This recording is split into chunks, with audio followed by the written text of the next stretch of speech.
குருவே சரணம். அனைவருக்கும் வணக்கம். துறவரம் அல்லது சந்நியாசம் அப்படின்னா என்ன அப்படின்றத பற்றி தான் இன்றைக்கி பார்க்க போகிறோம். வீடு வாசல், மற்ற நண்பர்கள், சொந்த பந்தம், சம்பாரித்த சொத்து இதெல்லாம் விட்டுட்டு போகிறதுக்கு பேர் துறவரம்னு எல்லோரும் நினச்சிக்கிட்டு இருக்காங்க. ஆனால் அதற்கு பேர் துறவரம் கிடையாது. உண்மையான துறவரம் பொருட்களை விட்டு செல்வது கிடையாது. இருக்கும் இடத்திலேயே இருந்தாலும் கூட மனதளவில் அனைத்தையும் துறப்பதற்கு பேர் தான் உண்மையான துறவரம். ஏன்னா மனதிற்கு தான் கட்டுப்பாடு, மனதிற்கு தான் விதி, மனதிற்கு தான் சட்டம், மனதிற்கு தான் விடுதலை, மனதிற்கு தான் எல்லாமே. மனம் அது செம்மையானால் மந்திரம் தேவையில்லை, மனம் அது செம்மையானால் மந்திரம் ஜபிக்க வேண்டாம். செய்யக்கூடிய பயிற்சிகள் அனைத்தும் மனதிற்கு தான். மனதை செம்மைப்படுத்தி, மனதை ஒருநிலைப்படுத்தி, மனதை ஆத்மாவோடு ஐக்கியப்படுத்தி ஆன்மஸ்வரூபத்தை காண்பதற்காக தான் அனைத்து பயிற்சிகளும் கொடுக்கப்படுகிறது. உண்மையான இறைத்தன்மைனா என்னன்றதை பார்க்கறதுக்கு, மற்ற சித்திகளை அடைவதற்கு, சமாதி நிலையை எட்டுவதற்கு, இறையோடு இறைவனாக பராபரத்தினுடைய கலப்பதற்கு எல்லாத்திற்கும் தேவை பார்த்தீங்கன்னா இந்த மனதை முதல்ல அடக்கி ஆளணும், மனதை புரிந்து கொள்ளணும். அப்புறம் மனதை அடக்கி ஆண்டு மனதை புரிந்து கொண்டு ஒரு கட்டத்துக்கு மேலே போகிறப்போ ஆன்ம தரிசனம் என்பது கிட்டும் நிச்சயமாக. ஆனால் சில பேர் என்ன நினச்சிக்கிறாங்க அப்படின்னா, வீடு வாசல் எல்லாத்தையும் திறந்துட்டு போய் காட்டுக்குள்ளே உட்கார்ந்தா தான் துறவரம் கிடைக்குன்னு நினைக்கிறாங்க. அப்படி கிடைப்பதுக்கு துறவரம் அல்ல. ஒரு சில பேர்லாம் பார்த்தீங்கன்னா அப்படி வீடு வாசல் எல்லாத்தையும் விட்டுட்டு போயும் கூட காட்டுக்குள்ளே போய் உட்காந்துட்டு கூட வீட்டையே நினச்சிக்கிட்டு இருக்காங்க. அவங்களுக்கு மற்ற ஆசைகள், பந்த பாசங்கள்லாம் இருக்குது. அந்த பாசமும் அந்த பற்றும் வந்துருச்சுன்னாவே அது உண்மையான துறவரம் சந்நியாசம் கிடையாது. அதுக்காக ஒரு செகண்டு கூட வரக்கூடாது, அப்படி கிடையாது. அதையே நினச்சிக்கிட்டு இருக்கக்கூடாது.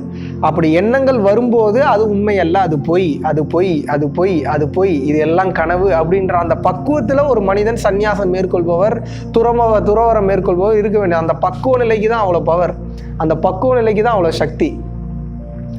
அதை விட்டுட்டு நம்ம பார்த்தீங்கன்னா காட்டுக்குள்ளே போய், இல்லை ஊரில் யாருமே மனிதர்களே இல்லாத இடத்துக்கு போய் நம்ம வீடு வாசல், நம்ம சம்பாதிச்ச சொத்து நினச்சிக்கிட்டு இருந்தால் அதற்கு பேர் துறவரமும் கிடையாது, சந்நியாசமும் கிடையாது. அதுக்கு ஈக்குவலாக ஒரு மனிதன் வீட்டுக்குள்ளேயே இருந்துக்கிட்டு, குடும்பத்துக்குள்ளேயே இருந்துக்கிட்டு, சொந்த பந்தத்துக்குள்ளே இருந்துட்டு, பணம் காசு வசதி இதெல்லாம் இருந்துட்டு, இந்த எந்த நினைப்பும் இல்லாமன்னா நல்லா கவனிங்க, இந்த நினைப்பு வந்தாலும் அதில் பற்று இல்லாமல் இருப்பான், எது மேலே ஒரு பிடிமானம் இல்லாமல் இருப்பான். தாமரை இலை மேல் ஆல்ரெடி நான் சொன்ன போல தண்ணீர் போல ஒட்டி தான் இருப்பான், ஆனால் ஒட்டாமல் இருப்பான். அதான் கான்செப்ட். டக்குன்னு ஒட்டியே இருப்பான், வாழ்ந்துகிட்டே இருப்பான். அதை கவுத்தானா அப்படியே தண்ணீர் இருக்க அடையாளமே தெரியும், படார் நிற்கல போயிடும் அந்த தண்ணி. அந்த தாமரை இலை மேல் இருக்கும் அந்த தண்ணீர் போல. அதனால தான் சொல்கிறேன், ஒரு மனிதனால் வீட்டில் இருந்து கொண்டேவும் துறவரம் மேற்கொள்ள முடியும். அப்போது அந்த காலத்தில் நம்ம குருமார்கள், ரிஷிமார்கள் சொல்லி வச்சாங்க துறவரம் போகணும், சன்னியாசம் போகணும். அவங்க முட்டாள்களான்னு கேட்டால் அதுவும் கிடையாது. அப்படி நம்ம தவறாமல் எடுத்துக்கொள்ளக்கூடாது. அவங்க எதுக்காக அப்படி சொன்னாங்கன்னா, ஒருத்தன் மனதளவில் ரெடி ஆகிட்டா, இந்த குடும்பம் போய், வீடு போய், வாசல் போய், அனைத்தும் போய், இதெல்லாம் மாயைன்ற உண்மை உணர்ந்தவனுக்கு இந்த வீட்டுக்குள்ளேயே மறுபடியும் சுற்றிக்கிட்டு இருந்தால் பஞ்சாயத்து வந்துக்கிட்டே இருக்கும். அவனா கேள்வி கேட்டுக்கிட்டே இருப்பான், தேவையில்லாம் பல பேத்துக்கு பதில் சொல்லணும், டென்ஷனாக இருக்கும்.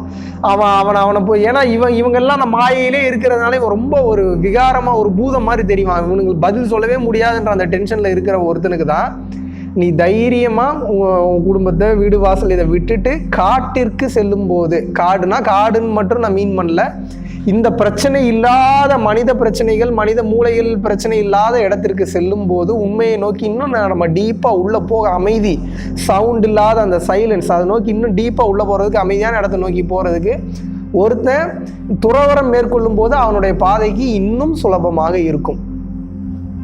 ஸோ ஒரு மனிதன் துறவரம் சந்நியாசம் மேற்கொள்ளும் போது, சராசரி வாழ்க்கையிலிருந்து கடந்து செல்லும் போது அவனுக்கு ஆன்மீக பாதை மிகவும் சுலபமாக இருக்கும் என்பதற்காக வகுக்கப்பட்டது தான் துறவரமும் சந்நியாசமும். ஆனால் ஒருபடி மேலே போய் ஜகஜால கில்லாடிகள்னு சொல்லுவாங்க. அவங்க வீட்டிலேயே இருந்து கொண்டு கூட அந்த நிலையை எட்டி பிடிக்க முடியும், அடைய முடியும். ஆனால் அதுக்கு பயிற்சி முயற்சியும் சராசரி மனிதனை விட, சராசரி சன்னியாசி, சராசரி துறவரம் மேற்கொள்பவர்களை விட பயிற்சியும் முயற்சியும் மிக மிக மிக மிக அதிகமாக தேவைப்படும். ஆனால் அந்த நிலையை ஒருத்தர் அடைஞ்சிட்டானா போதும், உலகத்தில் எந்த நிலையை வேணாலும் ஈஸியாக அடைஞ்சிட முடியும். ஏன்னா மிக ஈஸியான சூழ்நிலையில் போய் ஒரு விஷயத்தை அடையிறதுக்கும் இருக்கக்கூடிய எஃபர்ட்ஸும், கஷ்டமான சூழ்நிலையில் பார்த்தீங்கன்னா மிக உயரத்தை அடையிறதுக்கும் நிறைய டிஃப்ரென்ஸ் இருக்குது. ஸோ இவன் பெரியவனா அவன் பெரியவனா நம்ம பார்க்க வேணாம். கான்செப்ட் என்னன்னு கேட்டிங்கன்னா, உண்மையான துறவரம் என்பது மனதிற்கு தான். ஸோ வீட்டுக்குள்ளேயே இருந்து கொண்டும் கூட உங்களால் துறவரம் செய்ய முடியும். காட்டுக்குள்ளே போய் கூட உங்களால் துறவரம் செய்ய முடியும். உங்களுக்கு எது தேவை என்று நீங்கள் தான் ஃபிக்ஸ் பண்ணிக்கணும், தெரிஞ்சுக்கணும். அதாங்க விஷயம்.